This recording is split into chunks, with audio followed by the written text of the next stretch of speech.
right, so we got a frond on the right and we have a frond on the left that's making this uneven. From over there, it looks, show them over there, from like the door entrance, it looks perfect. And a big long one of these came shooting out. It was buried in my thumb. I remember I couldn't even touch the tip of my thumb the whole time it was in there. Hey guys, what's going on? It's Nate. Hey, I hope you like the channel. If you're not subscribed already, maybe consider doing so. We are almost at 1,000 subscribers. That's huge. So what are you waiting for? Help me out. Click that button right below. Palm trees, sometimes it's, especially with these spiky guys. I mean, look, I had one of these buried in my thumb, like an inch. I'm not gonna lie, maybe 3/4 or a 1/4 inch, maybe less than that. Maybe it was barely in there, but the thing was pretty long. It was like this long, buried in the tip of my thumb. And I thought that I pulled it out and I thought it was just infected. And then one day, Tessa, my wife, Tess thought I was talking to her. Tess came up and squeezed my thumb. Was it you that squeezed it?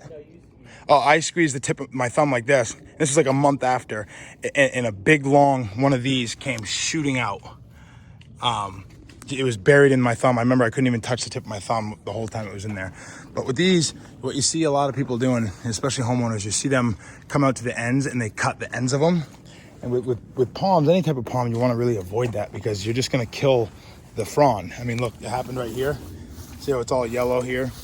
And somebody cut it here, you know, and all that's doing is adding a little surprise for the guy who's got to come cut it because you think there's nothing, you know, you just got to put your hand up here and grab this. But if there's a dead one in there, these things get really hard and pointy and you're going to get a nice little surprise. But yeah, you see how the boots have been cut like this? That's the right way to do it. I'm kind of following on that same pattern. I got to go around and fix my cuts. But what I was saying is try to get a second opinion on these things because every time I cut them, I'm like, oh yeah, it looks pretty good. But then a set of new eyes will point something out. Like right now I'm seeing I have to take this frond right here because that doesn't look right at all. And we got to get the seed pods out. But there's always more debris with palm trees than you think. Tess, will you look at that thing from like the street view and tell me if that looks all right? She's trimming up the blue daze right now. So with these, I like to use an actual hedge trimmer. And what I'll do is I'll go along the side like she's doing right now, but she's getting it out of the stone because when you're in the stone, you know, you can't use a weed whacker because you're just going to blow stones everywhere. That sounded a bit weird. But, and you can't use the hedge trimmer because you'll put your blades in the stone and ruin your blades. So I just have somebody cut them like this. Like that, see? And then it leaves nothing here, really. You know, there's like some small stuff, but that you do that by hand. And then I can come with the hedge trimmer and I can kind of clean up the tops and then bring it down a straight path. And all you're doing is just removing this crap. But you can get a really nice defined looking bed that way. But we got a lot of work to do in the back too, but it really opens this thing up, makes them look way taller. Foxtail ferns, they'll get a little bit darker green now that they can get some sun. Another thing, Florida landscape maintenance. So when you get your edging put in, right, what's gonna happen is your grass is gonna grow, soil's gonna build up, you're gonna leaf blow a bunch of things up underneath your plants, and you're gonna have pretty much a new retaining wall, I guess. But what lawn companies do, and this is obviously what they're supposed to do, whether this needs to be edged or not, they're gonna edge it when they come once a week. That way, if there's one little piece of grass that sticks in like this and the homeowner comes home, you know, it's cut and it's out of the way. So what happens is you end up getting this distance, which I personally like, but they're not using this. What I like to do is use this area as a place to treat. Like if I was the homeowner, I would be spraying Roundup in this maybe, I don't know, once a month. Something just to keep all the grass, all the weeds, everything from growing in this area. And then from the street view, you get a really nice defined edge. But digging down with a blade edger is the best way to do it, but it's being done too much because look how deep it's going. You're getting down to the edge of the metal. Hey, trying to make a video here. Rude. Anyways, yeah, you get down too deep. So try to keep your edges just treated. You can really get a nice edge with no grass, no weeds if you treat the edge. Create some distance. You don't need to just stick a blade in there or a weed whip on its side, cutting a little edge in. Create some distance so that you can spray this or put granular in there, you know, some preen or something that will stop weeds from growing. That's what I like to do.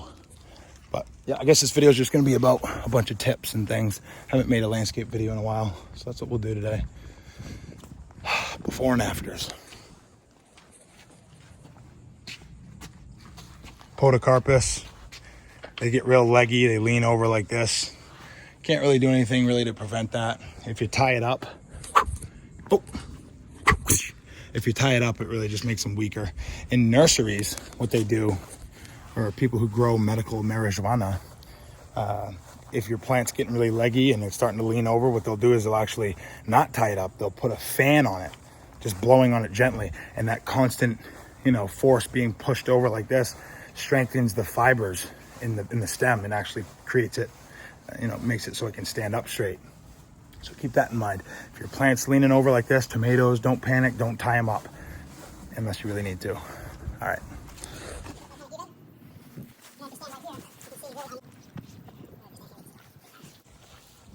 So always judge it from 360 degrees. I'm gonna cut them off now, see what it looks like.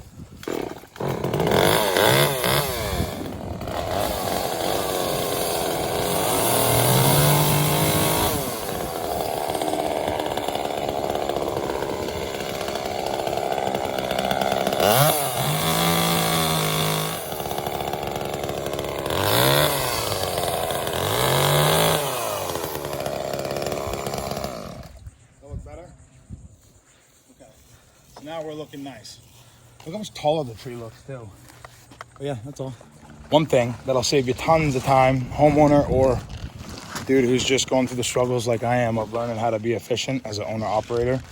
When you're trimming any type of shrub, if you see it like you're gonna be spending a lot of time cleaning up the debris that you just trimmed, get a tarp, a small one, and just lay it down underneath the shrubs.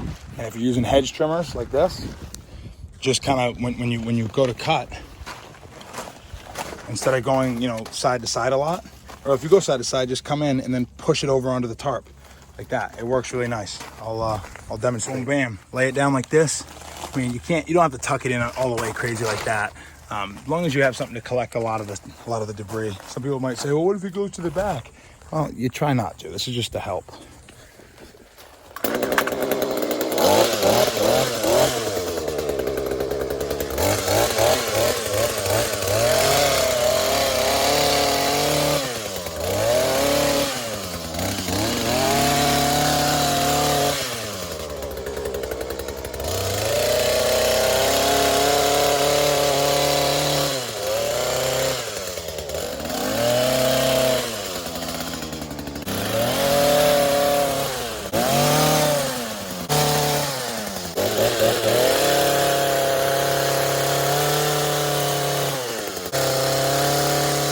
You were recording. Yep. All right, so comparatively, look at the front, right? And look at the back. I mean, I haven't touched up the back yet, but I mean, I could always put a tarp there if I wanted to, but check it out. Don't make fun of my trimming skills. I'm just trying to show you a video.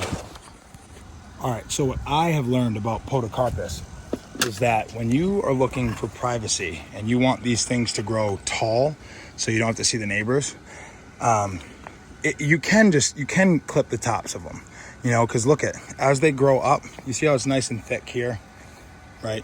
Or for instance, you see how it's dark here and thicker, and then it grows up, and then look, you can see the color change, dark, and it gets lighter. This is all really new, fresh growth, and it's gonna keep getting thinner and thinner and thinner, and that's why they start to lean out like this, in my experience. I'm not a botanist or horticultural expert, but I do this for a living, so I tend to catch on to things. So I noticed that when you take just the tips of these things, it'll make it stronger and they'll grow taller. Like all these. See how they're leaning over? And look, looks like we might have some scale. Oh yeah, look at the scale on this. So we need to treat these with some neem oil. Here, check this out. Let me zoom in. See that black stuff? That's scale. It's like a mite, fungus. Oh yeah, look. Yep. Podocarpuses. Podos. So you definitely do need to create, an area where it can breathe in the back. And then what I'm gonna do is I'm gonna lift all this stuff off that's leaning like this, and we're gonna trim the top so that way it can keep growing.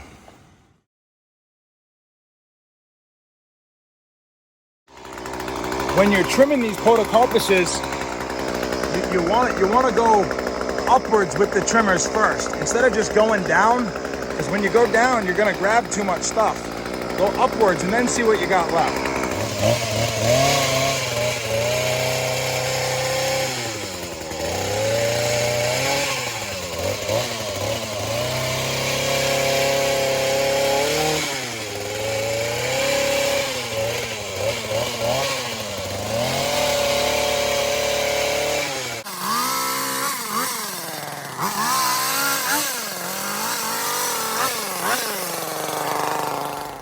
So every once in a while you can leave your client a little surprise, and this is what I like to do on these corner pieces where these blue daze grow.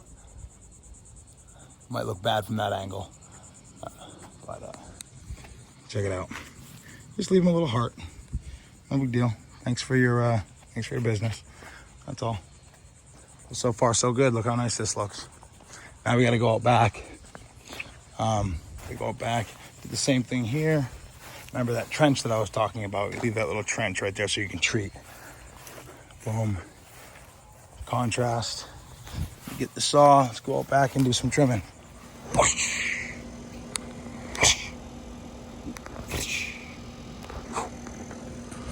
Pre-emergent, not weed barrier fabric. Use granular pre-emergent, and you won't get weeds growing up in your crushed stone beds. Before, trim, and